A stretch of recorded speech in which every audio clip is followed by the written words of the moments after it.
Hi friends, இன்றைக்கி ஒரு lining ப்ளவுஸோட ஸ்டிச்சிங் தான் பார்க்க போகிறோம். ஃபஸ்ட்டு நம்ம பேக் பீஸ் வந்து ஸ்டிச் பண்ணிக்கலாம். பேக் பீஸில் எனக்கு லைனிங்கில் வந்து மடித்து ஃபோல்ட் பண்ணுறதுக்கு கிளாத் இல்லை. ஸோ அதனால் நான் வந்து 1/2 இன்ச்சில் மட்டும் ஸ்டிச் பண்ணுறதுக்காக விட்டுருந்தேன். ஸோ அந்த 1/2 இன்ச்சில் நம்ம வந்து இந்த மாதிரி ஸ்டிச்சிங் பண்ணிவிட்டு அதை அப்படியே திருப்பி நம்ம எட்ஜில் வந்து ஸ்டிச் பண்ணி எடுத்துக்கிட்டோம் அப்படின்னா நல்லா இன்விசிபிளாக நம்ம வந்து கீழே வந்து மடித்து ஸ்டிச் பண்ணி எடுத்துக்கலாம். ஸோ நீங்கள் இந்த மெத்தட் உங்களுக்கு கிளாத் அதிகமாக இல்லாத பட்சத்தில் நீங்கள் இந்த மெத்தட் யூஸ் பண்ணி கீழே வந்து ஃபினிஷ் பண்ணி எடுத்துக்கலாம். நான் நெக்கு வந்து ஃபினிஷ் பண்ணல, நெக்கு வந்து கிராஸ் பீஸ் வச்சு கடைசியாக தான் ஃபினிஷ் பண்ண போகிறோம். ஸோ அதனால் நெக்கில் வந்து நம்ம ஸ்டிச்சிங் வந்து பண்ணலை. லைனிங்கும் மெயின் ஃபேப்ரிக்கும் மட்டும் அட்டாச் பண்ணி எடுத்துக்கிட்டோம். கீழே மட்டும் நம்ம வந்து ஃபினிஷ் பண்ணியிருக்கோம். ஃபினிஷ் பண்ண அப்புறமா நம்ம 2 சைடும் வந்து டாட் வந்து பிடிச்சிக்கலாம். ஷோல்டரோட சென்டரை பிடிச்சிங்க, அதுக்கு நேராக நீங்கள் வந்து டாட் பிடிச்சி எடுத்துக்கோங்க 2 சைடுமே. அவ்வளோதான், நம்மளுக்கு வந்து பேக் பீஸோட ஸ்டிச்சிங் வந்து முடிஞ்சிருச்சு. நம்ம வந்து நெக்கு வந்து இதில் லாஸ்ட்டாக தான் நம்ம வந்து கிராஸ் பீஸ் வந்து கொடுத்து ஸ்டிச் பண்ண போகிறோம். ஸோ இப்போ நம்ம வந்து ஃப்ரண்ட் பீஸும் அதே மாதிரி தான், நம்ம நெக்கு வந்து ஃபினிஷ் பண்ணல, அதனால லைனிங்கையும் மெயின் ஃபேப்ரிக்கையும் மட்டும் அட்டாச் பண்ணி எடுத்துக்கிறோம். 2ஐயும் நம்ம அட்டாச் பண்ணி எடுத்துகிட்டு எக்ஸ்ட்ரா இருக்கிற ஃபேப்ரிக் எல்லாமே நம்ம கட் பண்ணி எடுத்துக்கலாம். ஸோ எதுக்காக நம்ம மெயின் ஃபேப்ரிக் வந்து எக்ஸ்ட்ரா கிளாத் விட்டு கட் பண்ணணும் அப்படின்னா, நீங்கள் இந்த மாதிரி ஸ்டிச் பண்ணிவிட்டு எக்ஸ்ட்ரா கிளாத் இருந்தால் கட் பண்ணி விட்டுக்கலாம். ஆனால் கிளாத் இல்லாமல் போச்சுன்னா நம்மளுக்கு ஒன்றுமே பண்ண முடியாது, ஒட்டு கொடுத்தா நம்மளுக்கு அசிங்கமாக தான் தெரியும். ஸோ அதனால தான் நம்ம வந்து மெயின் ஃபேப்ரிக் வந்து எக்ஸ்ட்ரா விட்டு கட் பண்ணுங்கன்னு சொல்கிறோம். ஸோ இப்போ நம்ம வந்து மெயின் ஃபேப்ரிக்லாம் அட்டாச் பண்ணிவிட்டு இப்போ நம்ம டாட் வந்து பிடிச்சிக்கலாம். நம்ம அந்த கொக்கி பீஸ் சைடில் இருந்து 4.5 இன்ச் எடுத்திருக்கேன். 1 இன்ச் வந்து டாட் வித்து, ஹைட் வந்து 3 இன்ச்சு. ஸோ இந்த பக்கமும் அந்த பக்கமும் 1 இன்ச்சு, மொத்தம் 2 இன்ச்சஸ் வரும் டாட்டு, மெயின் டாட்டு. ஸோ ஆம்ஹோல் டாட் வந்து 2 இன்ச் வந்து நான் எடுத்துக்கிறேன்.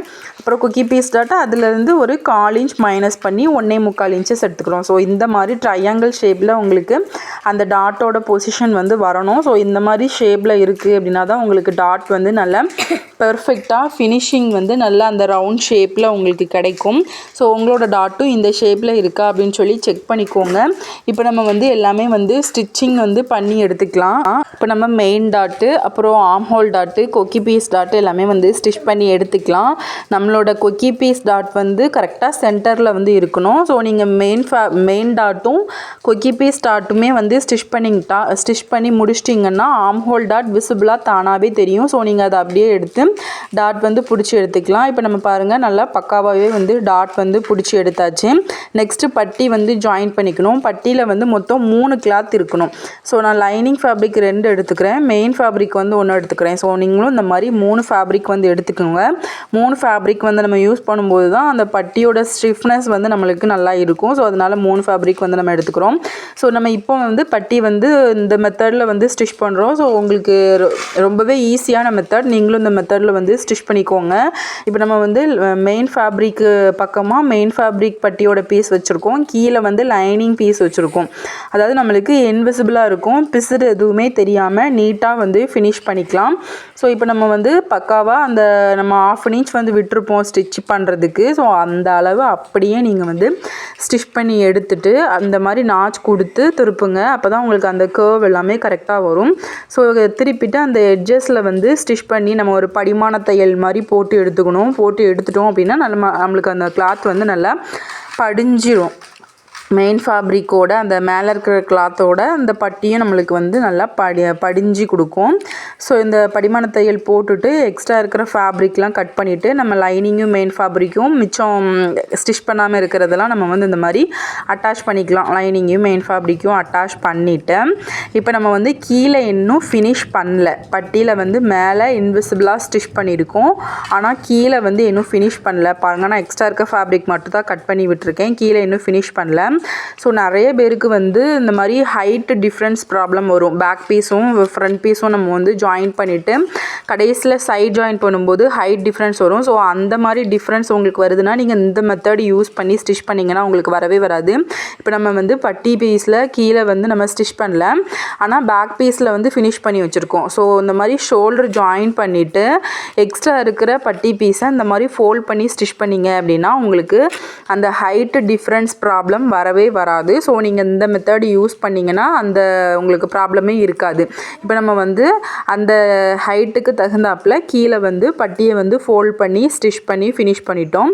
இப்போ நம்ம கொக்கி பீஸ் வந்து நம்ம ஸ்டிச் பண்ணி எடுத்துக்கலாம். நம்ம இது வந்து வி பீஸு, ஸோ அதனால் நான் ராங் சைடு வச்சு நம்மளோட வி பீஸோட கிளாத்தை வந்து ஸ்டிச் பண்ணிவிட்டு அதை அப்படியே நம்ம வந்து நல்ல பக்கமாக திருப்பி டபுள் ஃபோல்ட் பண்ணி வி வந்து போட்டு ஸ்டிச் பண்ணி எடுத்துக்கலாம். ஸோ உங்களுக்கு எத்தனை வி போட போகிறீங்களோ அத்தனை வி வந்து போட்டு ஸ்டிச் பண்ணிக்கோங்க.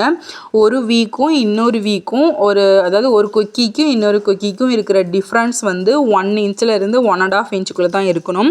அதுக்கு அதிகமாக இருக்குது அப்படின்னா உங்களுக்கு நீங்கள் போடும்போது உங்களோட ப்ளவுஸில் அந்த ஒரு கொக்கிக்கும் இன்னொரு கொக்கிக்கும் இருக்கிற கேப் வந்து நம்மளுக்கு விரிஞ்சு கொடுக்கும். ஸோ அந்த மாதிரி உங்களுக்கு விரிஞ்சு கொடுக்கக்கூடாதுன்னு நினச்சிங்க அப்படின்னா அந்த கேப் வந்து 1 இன்ச்சிலேருந்து 1.25 இன்ச், ஸோ 1.5 இன்ச் வரைக்கும் இருக்கலாம். அதுக்கு மேலே போச்சு அப்படின்னா உங்களுக்கு கண்டிப்பாக விரியும். ஸோ உங்களோட அந்த கேப் வந்து கரெக்டாக வச்சு பார்த்துக்கோங்க. 5, 6 உங்களோட அந்த இன்ச்சஸ் உங்களோட ஹைட்டை பொறுத்து நீங்கள் கொக்கி வந்து உங்களுக்கு எக்ஸ்டெண்ட் ஆகும். ஸோ 5 தான் வைக்கணும் அப்படின்லாம் கிடையாது. அதில் இருக்கிற கேப் வந்து 1 இன்ச் தான் உங்களுக்கு மேக்ஸிமம் இருக்கும். ஸோ நீங்கள் 1.25 இன்ச் வரைக்கும் நீங்கள் வச்சு ஸ்டிச் பண்ணலாம். 1.25 இன்ச் நீங்கள் வச்சிங்க அப்படின்னா தான் உங்களுக்கு வந்து அதில் கேப் வந்து தெரியாது போடும்போது. ஏன்னா நம்மளோட பாடியோட மொத்த ஃபோர்ஸும் அந்த கொக்கியில் தான் இருக்கும். ஸோ அப்படி இருக்கும்போது நம்மளுக்கு கண்டிப்பாக அந்த கொக்கி வந்து இழுத்து பிடிக்கும். அப்போ அதில் வந்து கேப் வரும். ஸோ அதனால் நீங்கள் ஒரு 1 இன்ச்லேருந்து 1.25 இன்ச்சே வச்சு ஸ்டிச் பண்ணிக்கோங்க. இப்போ அதே மாதிரி இன்னொரு பார்ட்டும் நம்ம வந்து ஸ்டிச் பண்ணிக்கிட்டோம். இப்போ ஃப்ரண்ட் பீஸும் நம்ம வந்து ஸ்டிச் பண்ணி முடிச்சாச்சு. பேக் பீஸும் நம்ம வந்து ஸ்டிச் பண்ணி ஃபினிஷ் பண்ணிட்டோம். நெக்ஸ்ட்டு நம்ம ஸ்லீவ் வந்து ஸ்டிச் பண்ணிக்கலாம். ஸ்லீவில் வந்து ஷோல்டர், இப்போ நம்ம ரெண்டுக்கும் ஷோல்டர் ஜாயின் பண்ணல. ஸோ ஷோல்டர் வந்து ஜாயின் பண்ணி எடுத்துகிட்டு அதுக்கப்புறமா நம்ம வந்து ஸ்லீவ் வந்து ஸ்டிச் பண்ணிக்கலாம். ஸ்லீவில் நான் வந்து அடித்து திருப்பி நம்ம ஸ்டிச் பண்ணுவோம்ல அந்த மெத்தடில் தான் வந்து ஸ்டிச் பண்ண போகிறோம். ஸோ நான் மெயின் ஃபேப்ரிக்கில் நம்மளோட நல்ல பக்கம் வச்சு நல்ல பக்கத்துக்கு மேலே லைனிங் போட்டு நம்ம 1/2 இன்ச் வந்து ஸ்டிச் பண்ணுறதுக்காக விட்டுருப்போம். ஸோ அந்த 1/2 இன்ச்சில் வந்து ஸ்டிச் பண்ணி அதை அப்படியே திருப்பி அந்த எட்ஜஸில் வந்து நம்ம ஒரு ஸ்டிச் போட்டு எடுத்துக்கிட்டோம் அப்படின்னா நம்மளுக்கு அந்த பிசுறு எதுவுமே தெரியாமல் இன்விசிபிளாக நல்லா நீட்டாக வந்து நம்மளுக்கு ஸ்லீவ் வந்து ஃபினிஷ்ட் ஆகிடும். ஸோ நல்லா எட்ஜஸில் வந்து ஸ்டிச் போட்டிங்க அப்படின்னா நம்மளுக்கு ஸ்டிச்சிங் விழுந்த இடமே தெரியாது.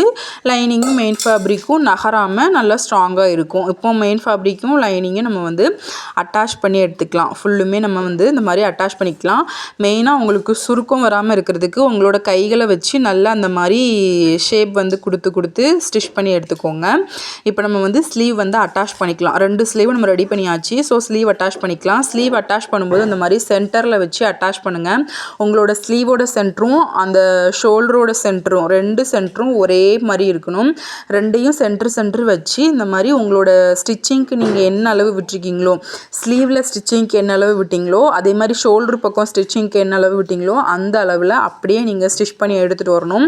நீங்கள் கம்மியாக ஸ்டிச் பண்ணிங்கன்னா உங்களுக்கு ஷோல்டரோட லென்த்தும் அதிகமாகும், ஸ்லீவோட லென்த்தும் அதிகமாகும். அதிகமாக நீங்கள் 1/2 இன்ச் விட்டதை விட நீங்கள் அதிகமாக 3/4 இன்ச்சு ஸ்டிச் பண்ணுறீங்க அப்படின்னா ஷோல்டரோட லென்த்தும் கம்மியாகும், ஸ்லீவோட லென்த்தும் கம்மியாகும். ஸோ நீங்கள் விட்ட அளவை அப்படியே நீங்கள் ஸ்டிச் பண்ணி எடுத்துக்கோங்க. அப்போ தான் உங்களுக்கு கரெக்டான அளவு வரும். ஸோ உங்களுக்கு கரெக்டான அளவு தெரியலை அப்படின்னா நீங்கள் வந்து மார்க் பண்ணிக்கோங்க. 1/2 இன்ச் விட்டிங்கன்னா நம்ம 2 பக்கத்துலேயுமே ஸ்லீவ்லேயும் சரி அந்த ஷோல்டர் பக்கத்துலேயும் சரி நீங்கள் ஒரு 1/2 இன்ச் மார்க் பண்ணி ஸ்டிச் பண்ணிங்கன்னா கரெக்டாக உங்களுக்கு வரும். இப்போ நம்ம வந்து ஸ்லீவ்லாம் அட்டாச் பண்ணி சைட் ஜாயின் பண்ணிக்கலாம். ஸோ சைட் ஜாயின் பண்ணும்போது பிசுறு தெரியும்.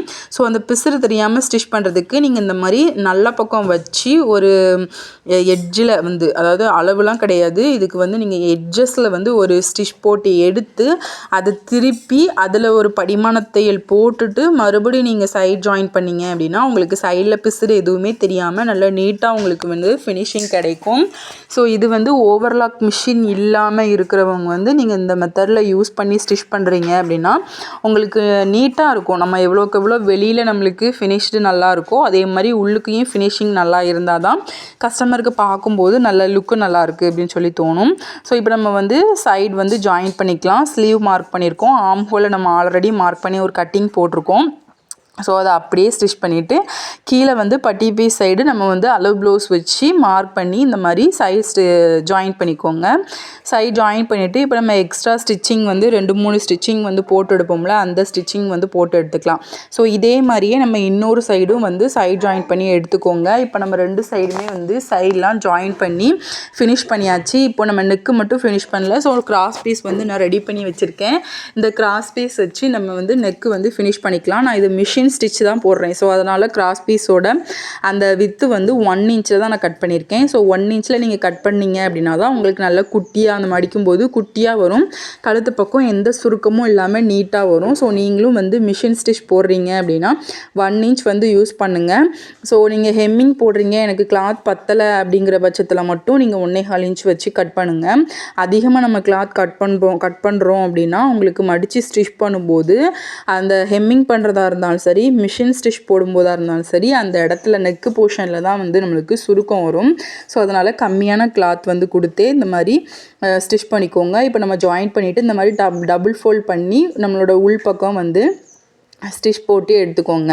இந்த மாதிரி ஸ்டிச் பண்ணி எடுத்துக்கிட்டிங்க அப்படின்னா உங்களுக்கு நெக்கு வந்து நல்லா நீட்டாகவே ஃபினிஷ்ட் ஆகிடும். ஸோ டிசைன் எதுவுமே வைக்காமல் நார்மலாக லைனிங் ப்ளவுஸு ஸ்டிச் பண்ணுறீங்க அப்படின்னா நீங்கள் இந்த மெத்தடில் கிராஸ் பீஸ் வச்சு நெக்கு ஃபினிஷ் பண்ணிங்க அப்படின்னா அது அந்த இடத்துல உங்களுக்கு நெக்கு பீஸில் நீங்கள் நார்மலாக அடித்து திருப்பி ஸ்டிச் பண்ணுறதை விட இந்த மாதிரி ஸ்டிச் பண்ணும்போது இந்த நெக்கில் வந்து ஒரு ஸ்டிஃப்னஸ் கொடுக்கும். நல்லா ஸ்ட்ராங்காக பிடிச்ச மாதிரி கஸ்டமருக்கு ஃபீல் ஆகும். ஸோ அதனால் இந்த மாதிரி வந்து ஸ்டிச் பண்ணி கொடுங்க. அவ்வளோதான், நம்ம எல்லாமே வந்து ஸ்டிச் பண்ணிட்டோம். இப்போ கொக்கி வச்சு ஃபினிஷ் பண்ணிக்கலாம். ஸோ உங்களுக்கு இந்த வீடியோ யூஸ்ஃபுல்லாக இருக்குது அப்படின்னா லைக் பண்ணுங்கள், ஷேர் பண்ணுங்கள். மறக்காமல் நம்மளோட சேனலை சப்ஸ்கிரைப் பண்ணி வச்சுக்கோங்க. நெக்ஸ்ட் வீடியோவில் பார்க்கலாம். பாய்.